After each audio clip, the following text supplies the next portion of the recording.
नमस्कार मित्रों, मैं विनय शुक्ला एक बार फिर से आप सभी के बीच एक और टॉपिक के साथ। और आज का हमारा जो टॉपिक है वो है डिविडेंड डिसीजन से रिलेटेड।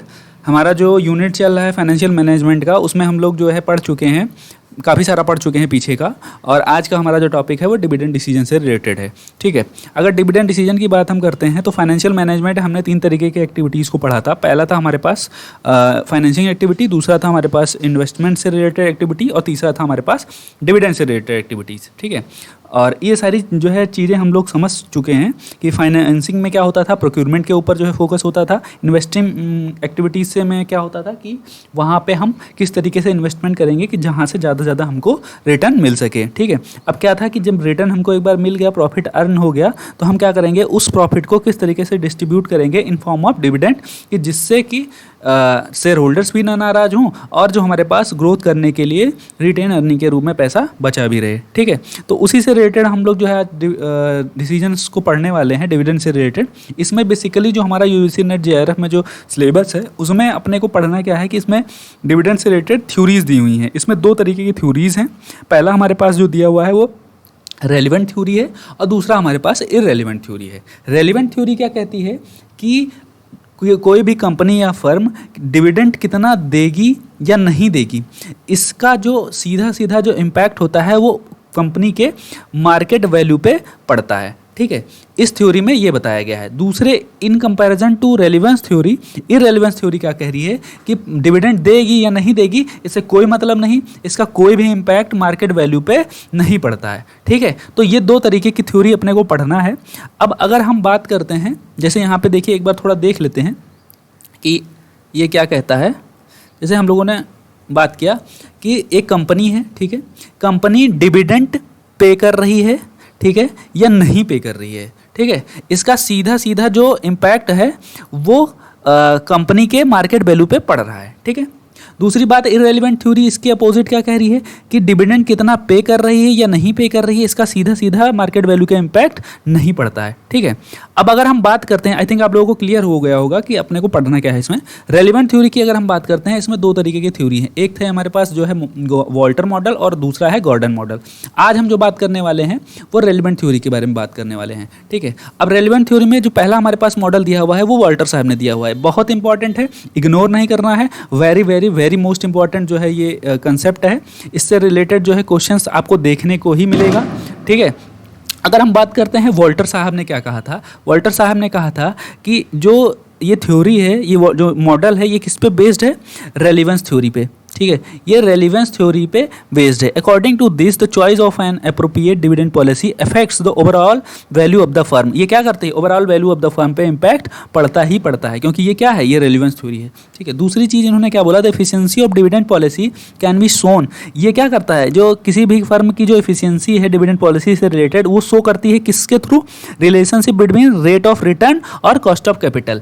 अब इसको बेस मान के इन्होंने 3 तरीके के जो है सिचुएशन और या फिर मॉडल कहें इन्होंने दिए। ठीक है, पहला उन्होंने 3 सिचुएशन में से पहला जो सिचुएशन कहा कि अगर रेट ऑफ जो रिटर्न है, किसी भी कंपनी का रेट ऑफ रिटर्न अगर कॉस्ट ऑफ कैपिटल से ज़्यादा है तो क्या करेगी, जो कंपनी है वो जो डिविडेंड है वो पे करेगी कितना, 0%। मतलब वो डिविडेंड पे नहीं करेगी। क्यों, क्योंकि जो रेट ऑफ रिटर्न है मतलब वो कंपनी ग्रोथ में है, वो कंपनी के पास अच्छा पैसा कमा रही है, और इसके वजह से क्या होगा कि वो क्या करेगी, कंपनी सोचेगी कि वो अपनी कंपनी का ग्रोथ, विकास और अच्छे तरीके से कर सके। क्योंकि जो कंपनी है वो अगर पैसा कहीं इन्वेस्ट करेगी तो इन कंपैरिजन टू अगर वो पैसा अगर शेयर होल्डर्स के पास में चला जाएगा तो जो शेयर होल्डर इन्वेस्ट करेगा उससे ज़्यादा वो रिटर्न कंपनी कमा के दे सकती है। इस वजह से जो डिविडेंड होगा वो 0 पे करेगी। ठीक है, दूसरा जो सिचुएशन उन्होंने बताया कि ऐसा है कि जो रेट ऑफ रिटर्न है हमारा अगर कॉस्ट ऑफ कैपिटल से कम है तो क्या करेगी।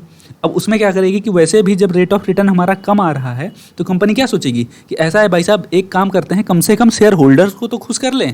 तो वो क्या करेगी, जो 100% जो डिविडेंड है वो पे कर देगी। किसको, जो है शेयर होल्डर्स को। ठीक है, आई थिंक आपको इसमें जो है थोड़ा समझ में आ रहा होगा कि कहना क्या चाह रहा है। ठीक है।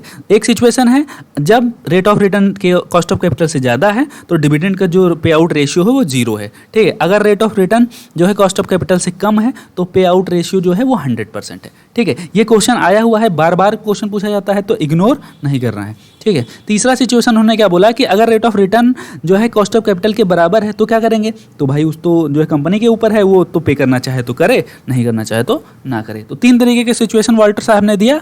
पहला क्या था, रेट ऑफ रिटर्न अगर कॉस्ट ऑफ कैपिटल से ज़्यादा है तो पे आउट रेशियो 0 होगा, अगर rate of return cost of capital से कम है तो पे आउट रेशियो 100% होगा, अगर बराबर है तो वो उसके ऊपर जो है चॉइस है, ठीक है, कि वो देना चाहे तो दे, नहीं देना चाहे तो ना दे, ठीक है। अब हम बात करते हैं, जो वॉल्टर साहब थे उन्होंने जो है कुछ एजम्पशंस दिए, ठीक है। उस एजम्पशंस के बेसिस पे उन्होंने अपना मॉडल दिया था, ठीक है। पहला एजम्पशन क्या है कि जो all the financing done through retain earning, पहला एजम्पशन उनका था कि जो फाइनेंसिंग है वो सीधे सीधे किससे हो रही है, रिटेन अर्निंग से हो रही है, ठीक है। अब बात यहाँ पे एक चीज़ और आ रही है कि भाई साहब ऐसा है कि जब रिटेन अर्निंग के थ्रू में कर रही है, कोई ऐसी कंपनी है जो पहली बार जो है इनकॉर्पोरेट हुई है, जो पहली बार उसका वो है, तो वो कैसे जो है वो करेगी, ठीक है। तो उसका जो है इन्वेस्टमेंट कैसे होगा, फाइनेंसिंग कैसे होगा, तो वहाँ पे प्रोमोटर्स की कैपिटल होती है, तो ये ध्यान में आप लोग रखिएगा, ठीक है। दूसरी जो है इनका एजम्पशन था, rate of return and cost of capital remain constant. इन्होंने क्या माना है, कॉस्ट ऑफ कैपिटल और रेट ऑफ रिटर्न को कांस्टेंट माना है, ठीक है, irrespective of any change in the investment, ठीक है। इन्वेस्टमेंट में कितना भी चेंज हो रहा है लेकिन रेट ऑफ रिटर्न और कॉस्ट ऑफ कैपिटल जो है सेम माना है इन्होंने, ठीक है। All the earning either distributed और रिटेन, जो अर्निंग है पूरा वो या तो डिस्ट्रीब्यूट कर दी जाएगी या तो रिटेन के रूप में जो है रख ली जाएगी, ठीक है। दूसरा इन्होंने चौथा जो एजम्पशन माना, EPS earning per share and dividend per share remain constant, इसको भी जो उन्होंने कांस्टेंट माना है, ठीक है। पांचवा जो लास्ट वाला जो इनका है, the firm has perpetual life, जो फर्म है वो लगातार चलती जा रही है, ठीक है, उसका जो लाइफ है फर्म की वो परपेचुअल है, ठीक है। तो ये सारे एजम्पशंस थे वॉल्टर मॉडल के। एक मेन इंपॉर्टेंट इसमें क्या है, इसका फॉर्मूला, ये आप लोग रट लीजिए। अगर ये आपको फॉर्मूला नहीं याद है तो यकीन मानिए आपका एक क्वेश्चन आपका गलत होने वाला है, ठीक है, क्योंकि ये क्वेश्चन बार बार जो है आता है तो इसको इग्नोर नहीं करना है। इसका फॉर्मूला क्या कह रहा है, डी प्लस में आर अपॉन के ई और ई माइनस डी अपॉन में के ई, ये इसका फॉर्मूला है, ये आप रट लीजिएगा। इससे रिलेटेड क्वेश्चंस बहुत आते हैं, मैं क्वेश्चंस करवा दूंगा, ठीक है। ये तो था हमारा वॉल्टर का मॉडल, ठीक है। अब दूसरा मॉडल कौन सा है, गॉर्डन साहब का, ठीक है। सेम है ये, किसके तरीके का, वॉल्टर के ही तरीके का है, लेकिन इन्होंने एक स्टेप और थोड़ा बढ़ के इन्होंने इसमें ग्रोथ के बारे में बात की, ठीक है, ग्रोथ रेट के बारे में बात किया उन्होंने, बस सेम उसी तरीके से है, लेकिन जो है ये थोड़ा और एक्स्ट्रा जो कुछ चीज़ें इन्होंने बता दिया, ठीक है। अगर गॉर्डन की बात करते हैं तो इनका पूरा नाम क्या था, Myron Gordon also supports the doctrine that dividend are relevant to the share prices of the firm, मतलब इनका भी क्या है, ये रेलिवेंट मॉडल है। इन्होंने भी कहा कि भाई कंपनी डिविडेंड दे रही है नहीं दे रही है, ये फर्म की जो है उसके वैल्यू पे इम्पैक्ट पड़ेगा, ठीक है।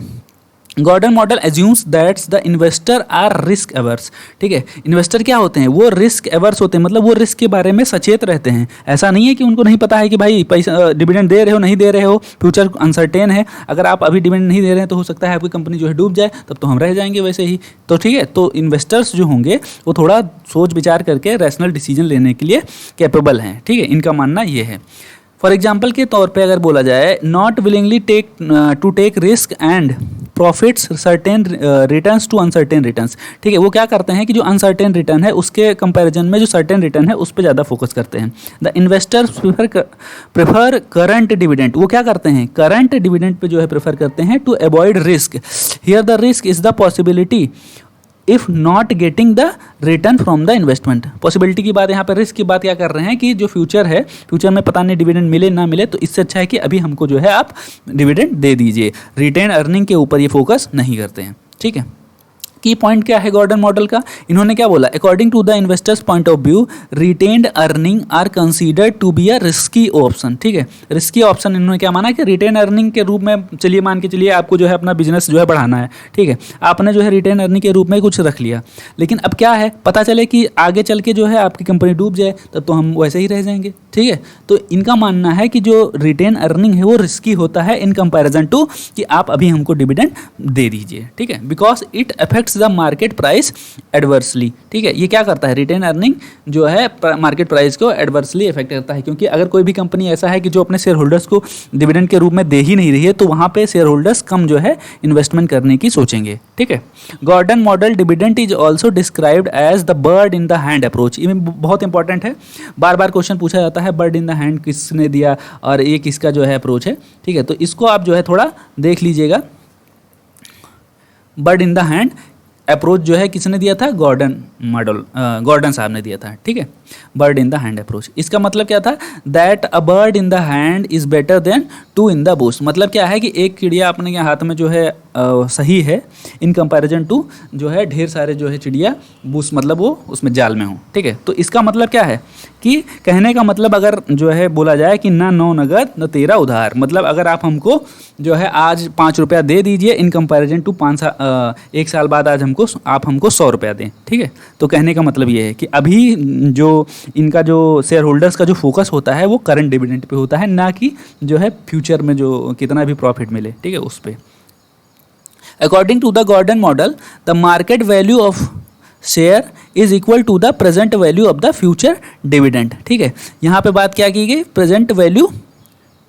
ठीक है, प्रेजेंट वैल्यू पे फोकस करते हैं। ठीक है, अब मान के चलो, क्योंकि जो मनी की वैल्यू होती है वो हम लोगों ने उसमें पढ़ा था एनपीवी मेथड में भी, कि जो मनी की वैल्यू होती है वो क्या होती है, दिन प्रतिदिन जो है वो घटती रहती है। अगर आप हमको जो है 10 रुपया अभी दे रहे हैं और वही 10 रुपया अगर आपको 20 रुपया अगर आपको जो है 1 साल बाद मिले, तो वो 10 रुपया आपके लिए ज़्यादा बेनिफिट होगा। ठीक है, तो वही कहने का मतलब यहाँ पे इनके ये है। ठीक है, तो जो इन्वेस्टर्स होते हैं वो रिस्क को जो है ध्यान में रखते हुए ये चाहते हैं कि हमको जो करंट में डिविडेंड मिल रहा है वो हमको दे दीजिए, भले ही हमको कम दीजिए। ठीक है, इन कंपैरिजन टू आप हमको जो कह रहे हैं कि प्रॉफिट हम आपको फ्यूचर में ज़्यादा देंगे, ग्रोथ होने के ज़्यादा चांसेस हैं, तो जो है फ्यूचर किसी ने देखा नहीं है, वहाँ पर रिस्क हो सकता है आपकी कंपनी डूब जाए, तो इसीलिए आप हमको जो है डिविडेंड अभी दे दीजिए। ठीक है, गॉर्डन का मॉडल का जो मेन मोटिव था वो यही था। ठीक है, एजम्पशन की अगर हम बात करते हैं, गॉर्डन साहब ने क्या एजम्पशन लिया था, the firm is an all equity firm. इनका मतलब मानना क्या था, जो फर्म है वो ऑल इक्विटी फर्म है। ठीक है, यहाँ पे डेब्ट की बात नहीं की गई थी।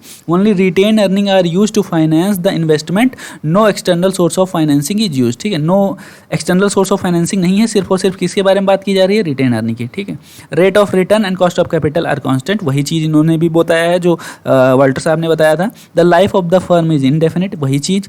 Retention ratio once decided remain constant, एक बार में रिटेंशन रेशियो अगर मैं डिसाइड कर लिया गया तो वो हमेशा के लिए कांस्टेंट हो जाएगा। ग्रोथ रेट इज कांस्टेंट, जो ग्रोथ रेट है वो भी कांस्टेंट है। ठीक है, cost of capital is greater than BR. ठीक है, जो कॉस्ट ऑफ कैपिटल है वो ग्रोथ रेट से ज़्यादा है। ठीक है, ये सारे इसके एजम्पशंस हैं, थोड़ा इसको जो है आप लोग देख लीजिएगा। ठीक है, मेन डिफरेंस क्या है इसमें, इन्होंने ये ग्रोथ के बारे में बात कर रहे हैं, उन्होंने ग्रोथ के बारे में बात नहीं किया। इनका मानना क्या है कि अभी हमको जो है जितना भी डिविडेंड देना है वो दे दीजिए इन कंपैरिजन टू फ्यूचर। ठीक है, तो ये था हमारा गॉर्डन और इनका मॉडल। ठीक है, ये किस पे बेस्ड था, रेलेवेंस थ्योरी पे। दूसरा, आगे अगर हम बात करते हैं इसके फॉर्मूले के बारे में, तो इसका फॉर्मूला बहुत इंपॉर्टेंट है, इसका फॉर्मूला याद कर लीजिए। ठीक है, P इक्वल टू होता है E1 - B अपॉन में KE माइनस में BR। ठीक है, अगर P के बारे में बात करते हैं तो price of the share, E के बारे में अर्निंग पर शेयर, और B क्या होता है वो रिटेंशन रेशियो होता है, KE क्या होता है कैपिटलाइजेशन रेट होता है, और BR क्या होता है ग्रोथ रेट। ठीक है, तो ये सारी चीज़ें आपको जो है याद होनी चाहिए, इसका फॉर्मूला याद होना चाहिए। इसके मैं 2-3 क्वेश्चन आपको करवा दूंगा तो आपको जो है समझ में अच्छी तरीके से आ जाएगा। ठीक है, इसके एजम्पशन याद कर लीजिए, बेसिक डिफरेंस क्या होता है, रेलेवेंस थ्योरी के अंतर आता है, तो ये सारी चीज़ें आपको पता होनी चाहिए। क्लियर है, आई थिंक आप लोगों को एकदम क्लियर हो गया होगा। रेलेवेंस थ्योरी में 2 मॉडल आते हैं, वॉल्टर और गॉर्डन। वॉल्टर और गॉर्डन दोनों रेलेवेंस थ्योरी में आते हैं। वॉल्टर साहब ने कुछ बातें बताई, उसके थोड़ा और आगे जाके गॉर्डन साहब ने बता दिया। गॉर्डन में सिर्फ और सिर्फ एक बारे में बात की उन्होंने, ग्रोथ के बारे में।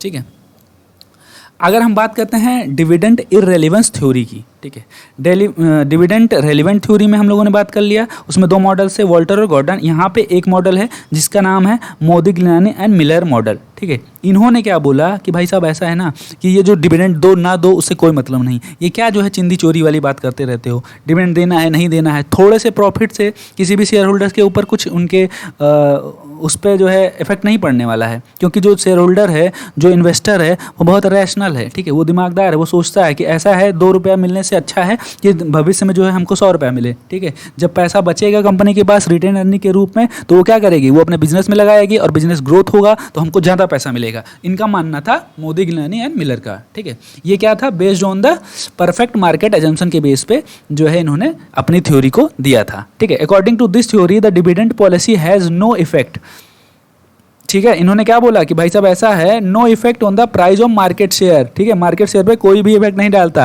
Of the firm, and believe that it is the investment policy, आपकी इन्वेस्टमेंट पॉलिसी कैसी है वो इफेक्ट करती है, that increases the firm shares value.